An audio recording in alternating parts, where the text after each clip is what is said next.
Alright, and we should be live. Did I hit done? I probably didn't hit done. It's gonna show up as a Dominaria United draft in my VODs now. Oh well.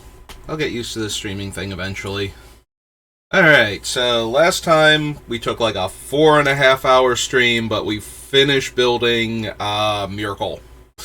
So I had to pick a new commander, and I had a few ideas bubbling around in my head for what we were going to do. But I kind of want to do at least one commander from the new set.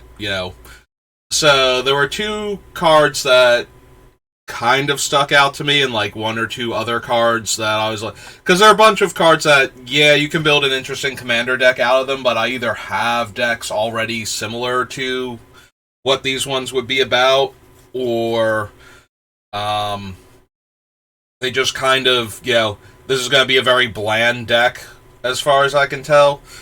So maybe one of these days I'll build up enough of a fan base where I can just ask people, if I have like, 20 or so followers, like, what commander from the new set do you most want to see, and do like the most popular one or something. But until then, I'm stuck doing, whatever one I feel like doing. So out of the ones that kind of interested me, two of them are the box toppers. I was considering, I always forget what her actual name is. It's like Calera or something. She's the archer. The archers matter one, where you untap all your archers every turn, and when an archer deals combat damage to a creature, you draw a card. They gave like her full name. She was like Lady Calera or something from Legends, and she had like tap deal 3 damage. So her whole deck would be like archers that interfere with other players' combat steps by dealing damage to attacking and blocking creatures, which, could be fun. There are lots of archers in white-green, so it's not like she would be hurting for creatures with the appropriate type, and we can put in like Longbow Doyen and whatnot.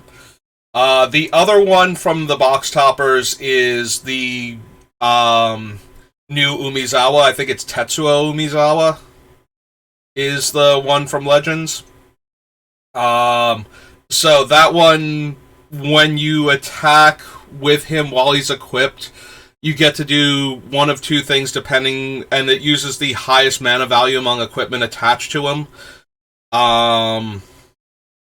So those were the two options from the box toppers that really stuck out to me, because the other ones I feel like they're either very similar to commanders I already have, like in my own collection, or that they're like I would just wind up building. If I built a Tor Walkeye, the younger deck, it would just be my Mogus deck, because it's got a very similar. Like, I might change out a few cards that do life loss for more cards that do damage, but that's about it. So instead of that, so I kind of moved away from the box topper ones. Also, the box topper ones are slightly harder to get, So I'd rather pick a commander. Like, if there was one that really stuck out to me and I thought I could build a really cool deck around it, I would choose that one instead, rather than one that's easier to acquire. So if I'm going to do something that's easier to acquire than, like, from the main list or from the commander decks, and I looked at the commander deck commanders, and they have some cool options too. Not like, none of them really jumped out at me though. Like, yes, this is the one I want to build. So I went through the legendary creatures from the set. And of course, there are a whole bunch of them, and again, a lot of them that I feel like I'm rebuilding decks I already have. So one of the ones that, obviously I'm picking Braids, because that's what's in the title and everything. So I had a lot of fun with Braids at the pre-release. That was the 4-0 deck that I had, featured her and the Raven Man and a few other things, like recursive creatures. So Raven Man's making tokens, the skeleton can come back. I had the 1/3 that makes a 2/1 haste trample that dies at end of turn. So plenty of fodder for Braids in that deck. So that got me to my 4-0. And I do like Braids, and you can't build old Braids, like old mono black Braids, because that card is absurd, so they banned her. She's actually one of the examples of cards where I wish they did have it. They continue to do the separate ban list for Commander versus in the 99, because I don't think that Braids is super, super broken as a, like, random creature in your deck. I think all of her power in Commander comes from the idea of her being the commander and ramping into her. So, but yeah, so we have a new Braids, and if you haven't seen new Braids, I'm just going to pull her up so that I can reread her. So at the beginning of your end step, you may sacrifice an artifact, creature, enchantment, land, or planeswalker. So any of the permanent types. If you do, each opponent may sacrifice a permanent that shares a card type with it. So if you sacrifice an artifact creature, they can either sacrifice an artifact or a creature. Like, you don't go, I'm sacrificing this artifact creature as an artifact. That's not how that works. You sacrifice it. So if you had a creature, like if you had one of the enchantment creatures, and you turned it into an artifact, with like an Ashnod's Transmogrant, then your opponent can sacrifice an artifact, creature, or enchantment, and any one of the three would meet the requirements. Excuse me. So if they sacrifice a permanent that matches the permanent that you sacrificed, nothing else happens to them. For each opponent that doesn't, that player loses 2 life, and I get to draw a card. So the idea with Braids is that you want to sacrifice whatever permanent type. Like, normally you want to sacrifice whatever permanent type the opponents least want to sacrifice, so that way you deal them a bunch of damage and get to draw a bunch of cards. Excuse me, just finished eating, so of course now I'm going to choke on my words. Get a little sip of the soda left over from lunch. So, this is going to be what we're going to build around. This should be relatively fast. Braids is a monocolor commander. There's going to be a few cards that go into monocolored commanders that show up a lot. Like, Braids is mono black. So we have a very high chance of running all of your swamps tap for more mana, Cabal Coffers. If we run a bunch of non-basics, we're going to run Urborg. Excuse me. Like, that sort of thing. We might get a Cage Sun in there or something. Gauntlet of Power. Gauntlet of Power? Gauntlet of Might. I always forget which one's the Alpha Beta Unlimited one that only works on mountains, and which one is the riff on it that works on whatever color you name. But yeah, a lot of those cards are probably going to wind up in the deck. But we're going to focus on Braids and her ability. So we're also probably going to want to run a lot of removal for specific card types. So you'll probably see, what's its name? Gate to Phyrexia in this deck by the time I'm done, just so I can destroy artifacts that way. So I can reduce the number of easy outs that the opponents have to sacrifice, basically. Like, I want to get rid of as many of their easy throwaway things, so like little token creatures. We're going to want like sweepers that kill small tokens, especially, that don't kill Braids, so that way the opponents can't just, I'm going to have a ton of 1/1s, so my one big creature is never going to die to Braids, and I can just keep feeding. So when I'm trying to make like the other player that just tapped out for like their 8/8 lose 2 life and let me draw a card because they're never going to sacrifice that creature to Braids, this other player's just going to be like, yeah, I have like 10 million 1/1s. I don't care about being asked to sacrifice a creature. So we want ways to take out. The hardest thing for artifacts is going to be treasure tokens. Like, I don't think Black has a way to easily deal with treasure tokens. So there's always going to be tons of artifacts. The bright side, though, is that if we make treasure tokens, those are very easy to sacrifice to Braids in order to trigger the artifact portion of her. So yeah, we're going to see what we can do to try and get as many different card types. So that way Braids is constantly pressuring the opponents to sacrifice things. or to let us draw cards, and then we're going to try and take advantage of our massive hand size and the slow life depletion. So that's going to be the build for Braids. Now, unfortunately, I only have like 40-ish minutes before I have to go get my brother and bring him to work, so I should be back around 3:30, but we're going to start looking at cards. So this is Braids. She's going to be what we're going to build around. And I just wanted to get started on that. I had some other options I was thinking about doing. Like, one of the things I'm going to do eventually, when I don't have, like, a commander I want to build around from a current set, is I'm going to do ones where I don't know what the commander is. I know what the strategy of the deck is going to be, and we're going to work from there. The most likely one to be first for that is I want to build a deck where the goal is less about winning the game and not losing the game, which is like antithetical to the strategy I would normally promote for Magic as a general rule. Like, playing to not lose usually winds up losing you the game, ironically. Like, compared to playing to win the game. Like, if you don't... Like, if you take time to not take damage, to shore up your defenses, hold back creatures, rather than attacking in case your opponent drops, like, a haste dude or something, like, a lot of times that loses you more games than it would win. I want to build a deck that wins by grinding the opponents to death while making sure it doesn't ever come into range of losing the game. So that's going to be one of the decks that I will break out. I have no idea what the commander is. I know it's going to be white. I don't know if it's going to be white-green, white-black, white-black-green. I'm leaning against blue. You might notice that I don't build a lot of blue commanders.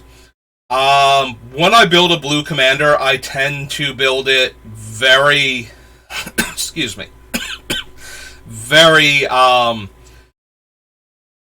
closer to the competitive side of things. When I build a blue commander, it's usually a value engine card drawing machine with a lot of counter spells in it. That just tends to be the way I play blue, especially in commander. Like, if I'm going to bother with islands, I usually want to be able to react to the opponent's stuff. So, blue decks especially tend to have a lot of the same cards when I build them, like more so than any other color. So, if you ever see one of my blue decks, you're going to see Mana Drain and Force of Will and things like that. Like, those things almost universally make it into my blue decks. With the exception of if the deck is 5-color and doesn't have room for counter spells, then it might not. But yeah, a lot of my blue decks tend to just be very control heavy. So, and while that is fun for some decks, a lot of the times I don't feel like I need that for Commander, for like the mid-range decks. Like, I don't... If I want to build a super competitive deck, it's way more likely to have blue in it. If I don't want to build a super competitive deck, it's way less likely to have blue in it. So, a lot of the times I'm going to be building decks that are more like middle of the road power level. Miracle was an exception because Miracle is so absurdly powerful to begin with that it's really hard to build a deck that doesn't do broken degenerate things with him. Anyway, I've talked myself down to like half an hour. So that's Braids. Let's go in advanced search. So now we have to put in not any of the colors. Except, excuse me, for black. So not white. Not blue. Not red. And not green. So only black and colorless. And we'll go to the very first set. And it's going to be Adventures in the Forgotten Realms.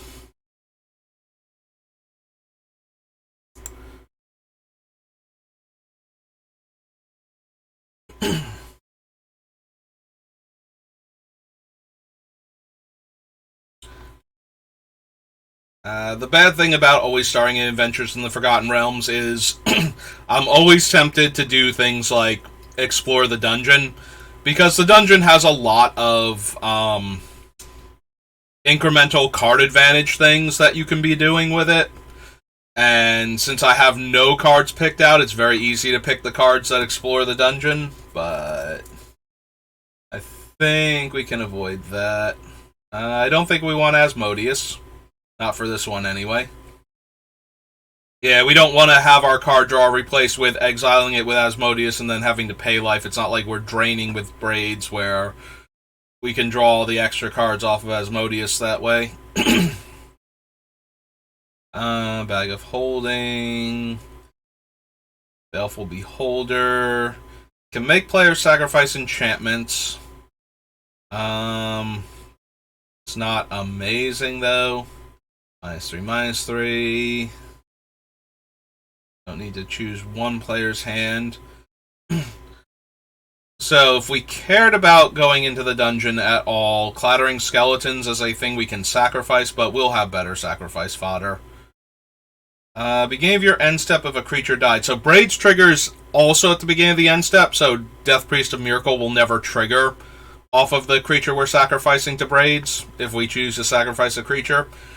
So, effects like this, with the intervening if clause, so at the beginning of your end step, if a creature died this turn, means that Braids will never get the death trigger from this guy. So we're going to avoid cards like that for the most part. Probably don't need Deadly Dispute. It does give us a treasure, and we should have decent sacrifice fodder, but I think we want reusable triggers more so than a one-shot like that. Drider is okay, but not amazing. Alright, you actually have to complete the dungeon to return him. I was going to say Dungeon Crawler might be one of the reasons to actually want to explore a dungeon, but it does only come back at that specific time.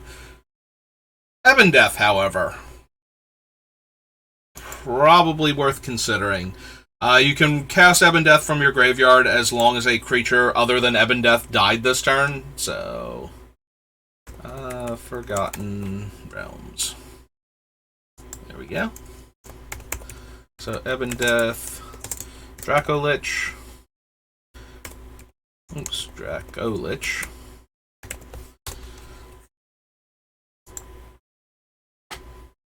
I have Vecna, draw a card, lose 2 life. You may pay 2 to draw a card and lose a life. Yeah, we can do better than that in Mono Black. Fate's Reversal, Feigned Death.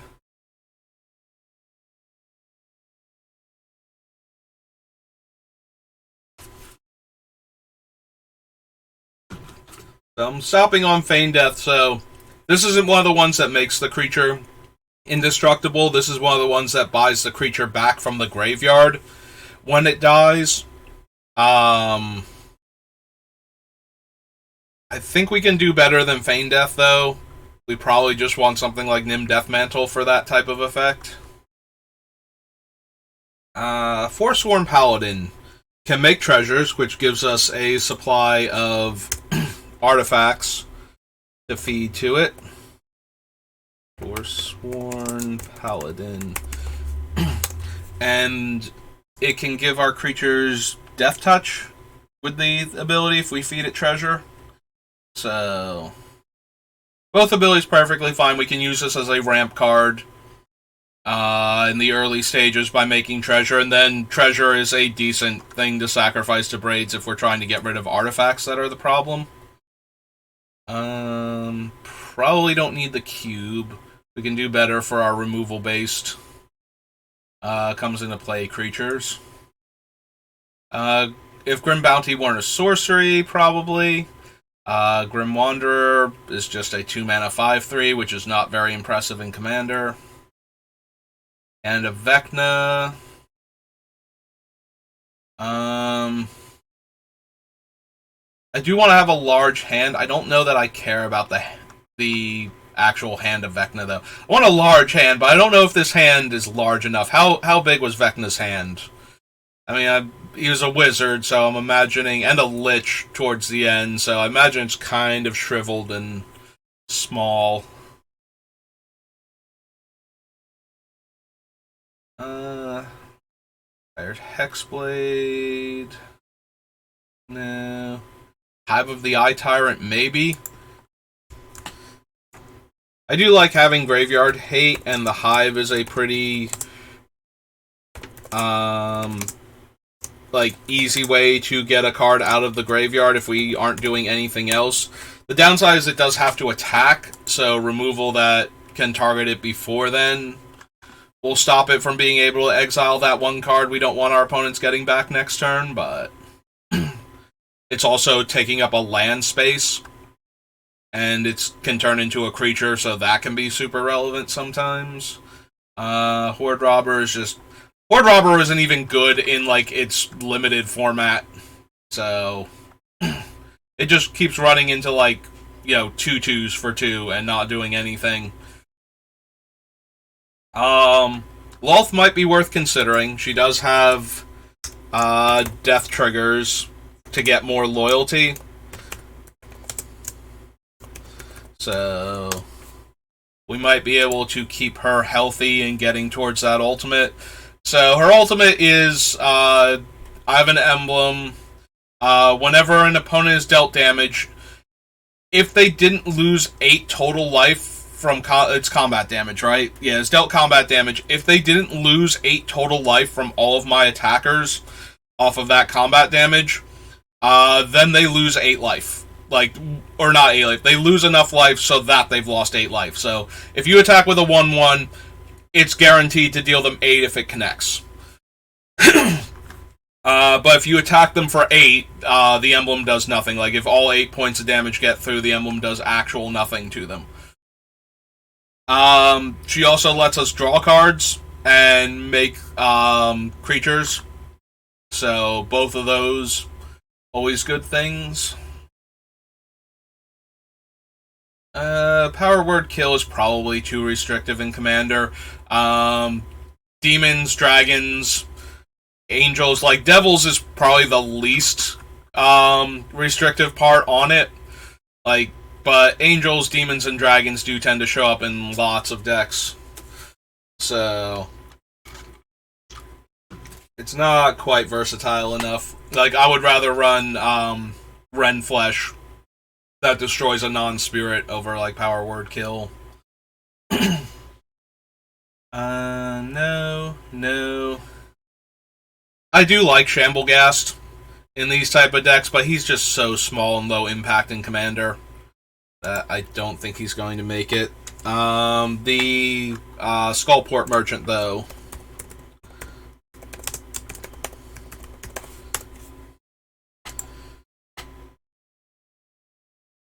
She gives us a treasure to either ramp or to feed to Braids, and we can sacrifice creatures and treasures to draw a card. So if we put in Treasure Maker so we have artifacts to feed to Braids, and opponents also have, lots of token artifacts, so that way we're not going to be able to get through them effectively, then we can feed the treasures to her to draw more cards.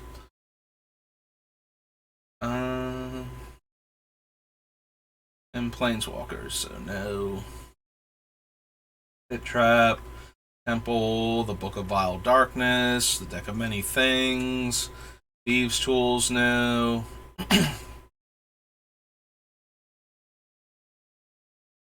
I don't need that. Don't think I need Treasure Vault. Our goal is not to make tons of treasures. Our goal is to make the opponents sacrifice things. We're going to make treasures, so that way we have artifacts to feed to Braids, but I don't think I care about the actual Treasure Vault. I don't think I need to make that many treasures that quickly. Warlock class. Creature died. So again, this is triggers at the beginning of the end step. The third mode, though, if we stack the trigger so it resolves after Braids, then anybody who doesn't sacrifice the thing will lose 6 life instead, or 4 life rather, instead of 2. That being said, it's still kind of low power and underwhelming for this deck. Don't think we need the Westgate Regent. The white's not particularly impressive. This thing is at the beginning of the end step if a creature died again. So, yeah, won't ever trigger. Alright, so that was that one. Let's pop into the Forgotten Realms Commander and see what they got.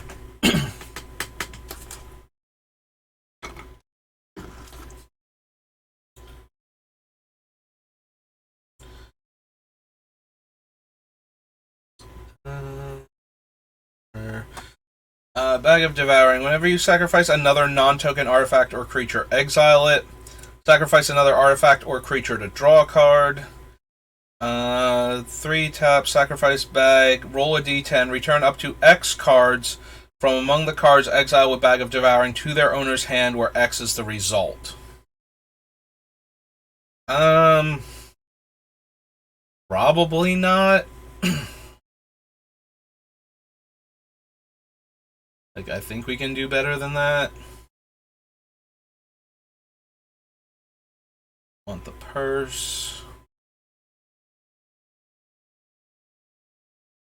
There's a battlefield. Create a number of 1/1 black rat creature tokens equal to the number of opponents you have. Sacrifice a creature. Target creature gets -2/-2. Probably can do better. When it becomes monstrous, destroy target permanent.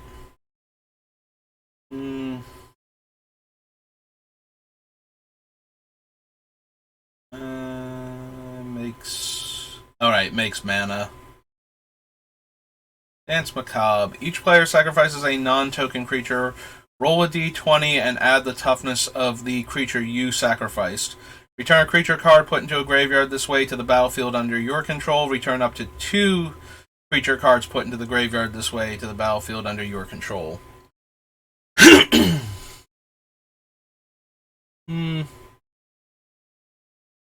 Death Tyrant. Whenever an attacking creature you control or a blocking creature an opponent controls dies, 2/2 black zombie token. 6 mana, return it from your graveyard to the battlefield tapped. No. Enters the battlefield tapped. Tap add colorless. 4, roll a d6. It becomes an XX with flying, based on the result.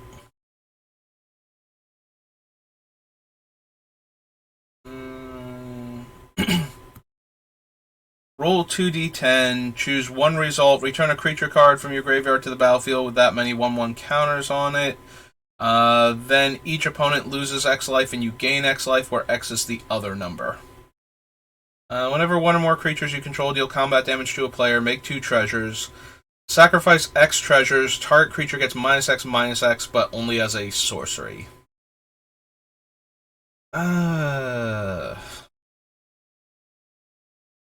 I don't know how much treasure production, like, we're not going all in on treasure production again, so the Grim Hireling isn't that powerful. Until end of turn, permanent your opponent's control gain. When this permanent deals damage to the player who cast Hellish Rebuke, sack this permanent and you lose 2 life.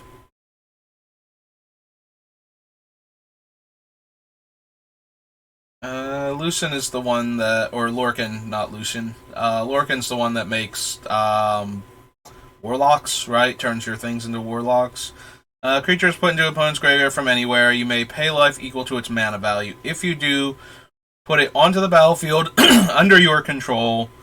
It's a warlock in addition to its other types. If a warlock you control would die, exile it instead.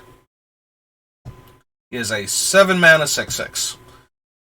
Whenever a creature is put into an opponent's graveyard from anywhere, you may pay life equal to its mana value.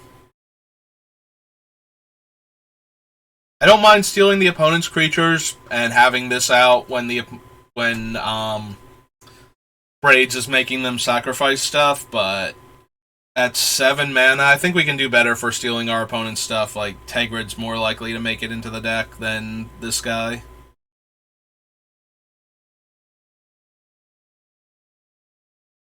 Here, Golem, Mind Stone. I mean, he does have the benefit of it doesn't matter if they sacrifice the card or not, but since we should be able to trigger some amount of sacrificing, or at least making the opponent take damage and give us cards to work with. I'll think about Piper when we get to his actual set. Skeleton, Shriekmaw, Solemn. Put a 1/1 counter on it. Roll a d12. If you roll higher than its power or 12, they get another counter and equips 2. No, thank you. All the thriving lands. Roll a d10, put target artifact, creature, or planeswalker into its owner's library beneath the top X cards as a sorcery. Nope. Attacks or blocks, it and zombies you control gain Death Touch. Whenever a equipped creature deals combat damage to a player, create that many 2/2 black zombie creature tokens. Is okay, not amazing. And yeah, okay. That was Forgotten Realms, both sets.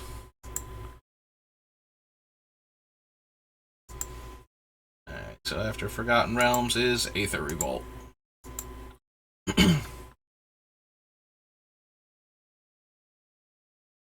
I can't run that. Death Touch and makes a 1/1. 3/5 flyer that can gain lifelink a few times. 2/3 menace. Artifact Shade, basically. Sorcery. Target creature gets -X/-X. You gain X life, and you can tap artifacts to help cast it. Create a token that's a copy of target artifact.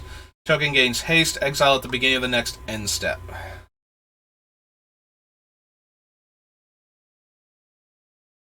It makes artifact tokens that we would want to sacrifice anyway, but it costs 7 mana to do so. So at that point, I kind of need some artifacts that are worth copying. And there's only so many variations on, like, Noxious Gearhulk and whatnot that this deck is going to want to run. Where it's going to matter that it's a copy of it. Or a Spine of Ishtar or something. And I don't think we want this 3 mana 2/3 in our deck at that point. Activate ability isn't a mana ability, gets +1/+1. -2/-2. No. Nope. Dice make a 1/1. Yeah, it's nowhere near good enough. Enters the battlefield, gives -1/-1, 2/3 lifelink death touch. Lets us spend energy to draw cards. Whenever you lose life for the first time each turn, get an energy. Pay 2 energy and sacrifice it. Each opponent loses 3 life, and you gain life equal to the life lost this way. If we needed energy more, maybe. But I don't think that we actually do. Player discards a card. Sacrifice an artifact. Target creature gets -2/-2 until end of turn. Is alright. We're already pressuring their board. Which probably means they're going to want to dump their hand more likely, so the Herald is less likely to get relevant cards. Which one is the black implement? When it's put into a graveyard from the battlefield, draw a card and sacrifice it. Target player discards a card. I mean, probably not. We do get to draw a card when we sacrifice it, though. Which makes it an O. I think we're just going to have better artifacts, though, than implement. Like, if it did something else useful for its activate ability, other than making one of our opponents discard 1 card, maybe. We're not a creature type matters deck, so we don't need that, and we don't have enough Aetherborn for that one. And, nope. And fighting the activation. Sacrifices an artifact creature and a non-artifact creature. Don't think so. No.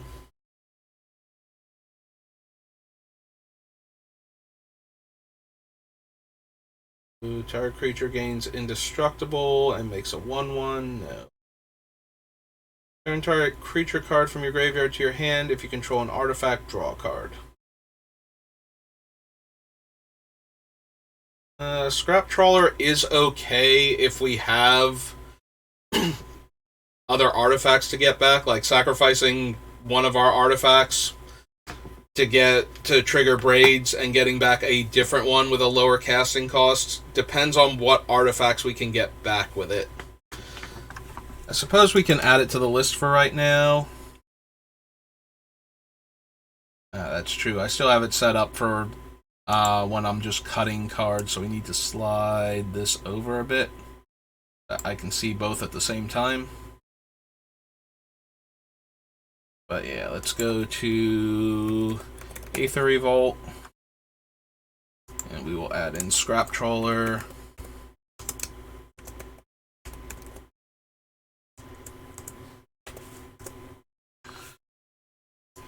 I know I hate Secret Salvage, but I forget why. Exile, target non-land card from your graveyard. Search your library for any number of cards with the same name. Okay. Enters the battlefield or is put into the graveyard. Make a 1/1.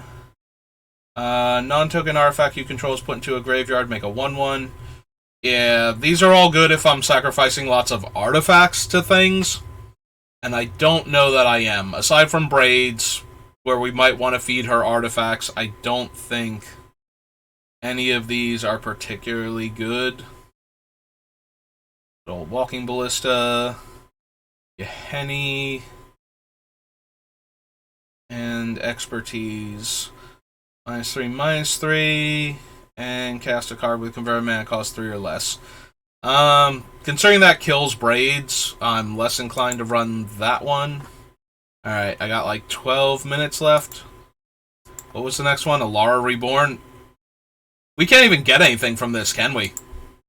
Like, are there any cards that are mono black in Alara Reborn? I don't think that there are. So this should just bring up a blank page. Yep. Good old Alara Reborn, and it's all multicolored cards. Alright. Don't care about alchemy, so alliances. Alright, so alliances will have to be the last set for right now. Target player looks at the top card of their library and puts... looks at the top 3 cards of their library, puts one of them on top, and remove the remaining 2 from the game. Nope. Add 2 mana of any one color to your mana pool. Draw a card at the beginning of the next turn's upkeep. And you do have to sacrifice that to activate it. Run that. That's a land. Giant creatures put into a graveyard. Draw 3 cards. Choose and discard one of those cards. Contagion. Diseased Vermin. Single target opponent has previously damaged for each infection counter on it. If it damages a player in combat, put an infection counter on it. Dystopia. Fatal Lore.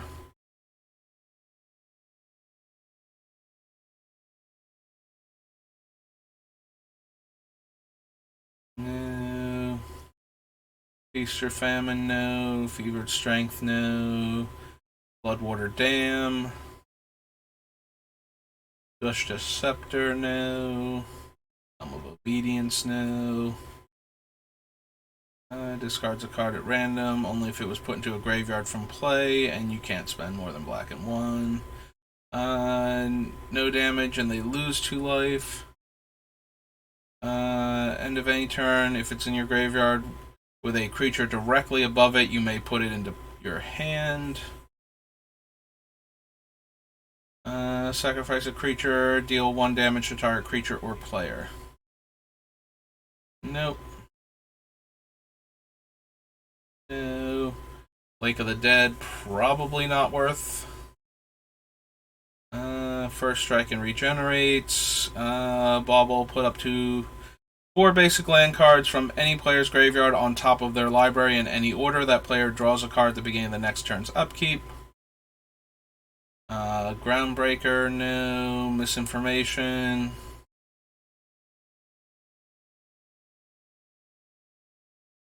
Mystic Compass.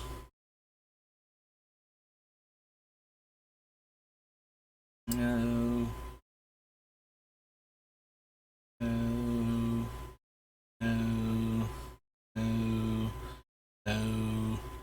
Sacrifice a creature, gain control of target non-black, non-artifact creature. Nope.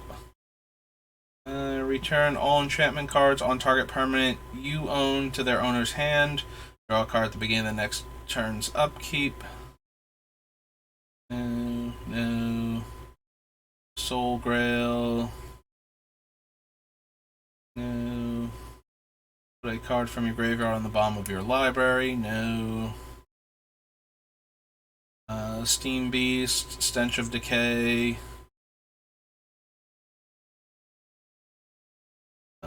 Stromgold Spy. Swamp Mosquito. Don't think I care about Thawing Glaciers for this deck. There's his Engine and Whirling Catapult. Alright, so far we found, what, like 5 cards? But we only went through, like, 2 actual sets, 3 sets, and 1 commander deck, and 1 set that literally has nothing for us, so we can cross it off the list, but yeah, I just wanted to get started on Braids. So that's going to do it for right now. I'll probably be back. It's like 1:30 my time, so give me like 2 hours, and I should be back. And we'll do a little more work on the deck, and then we'll probably do some drafts. Until then, or if I don't see you at that time, I will see you next time then, and have a good rest of your day.